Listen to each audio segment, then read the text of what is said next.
Welcome back to No Name Needed, where preseason rankings go to die, and the ELO ranking tells the real story. I'm Coach Stickman, joined by the league's top data snitch, Bobby Bites.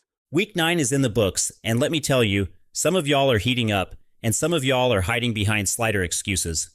We've got ELO movement, a few spicy scores, and yes, Evan, we're talking about it again. College football just gave us the most improbable story of the season. A team lost not once, but twice to CPU opponents. And that's just the beginning of what Week 9 has revealed about who's really elite in this league.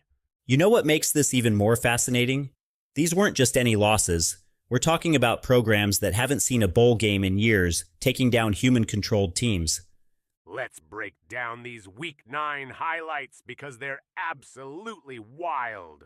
Dre Day put up 49 points against Young Man Ting. That's not just winning, that's sending a message to the entire conference. The offensive execution was practically perfect.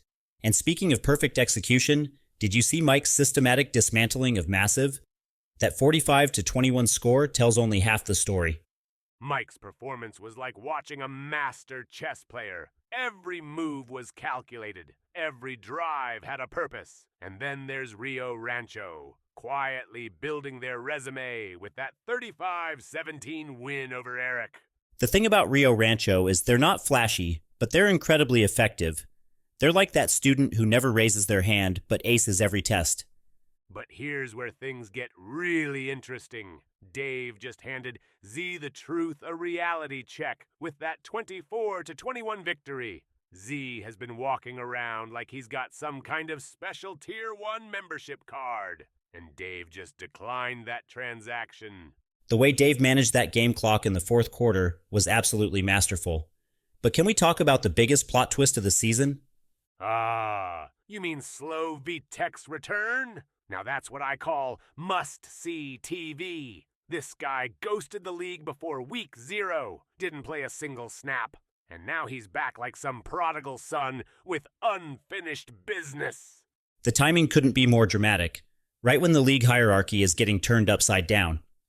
Speaking of upside down, we need to address the elephant in the room, our friend Evan, and his, special relationship with CPU teams. First Indiana, and now Michigan State. That's not a coincidence anymore. That's a pattern.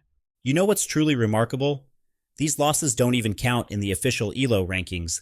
They're like phantom defeats that everyone knows about, but can't officially acknowledge. Let's put this in perspective. We're not talking about losing to Alabama or Georgia here. These are programs that struggle to fill their stadiums. And they're somehow giving Evan nightmares. Well, at least he's consistently making history in all the wrong ways.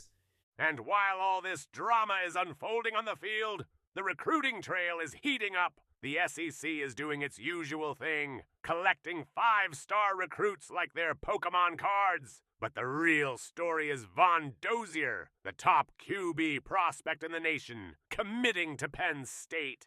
That's quite a coup for Coach Koopy's system, though I have to wonder if Dozier knows what he's getting into.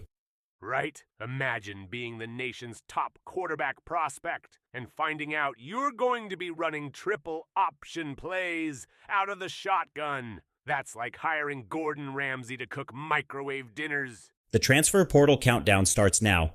But let's talk about these rising and falling stocks, because some teams are really showing their true colors. Dre Day Mike and Rio Rancho are all trending up after those impressive performances. Meanwhile, Massive, Young Man Ting, and Z the Truth are all taking hits to their stock value faster than a tech startup during a recession. Though Z might have a chance to bounce back if he can shake off that loss to Dave and remember what made him confident in the first place. You know what makes this season so special? The complete demolition of preseason expectations. Teams that were supposed to be bottom tier are playing like champions, while some of our supposed elite teams are struggling against, well, you know who. And with Slow V-Tech's return and the playoff picture getting tighter, every single snap matters more than ever. So here's to Week 10, and whatever chaos it brings. Remember, folks, In this league, the only certainty is uncertainty. Unless you're Evan facing a CPU opponent, then it's pretty much a coin flip. And that's probably being generous with the odds. This is no name needed. You want your name in lights. Don't lose to Indiana or Michigan State.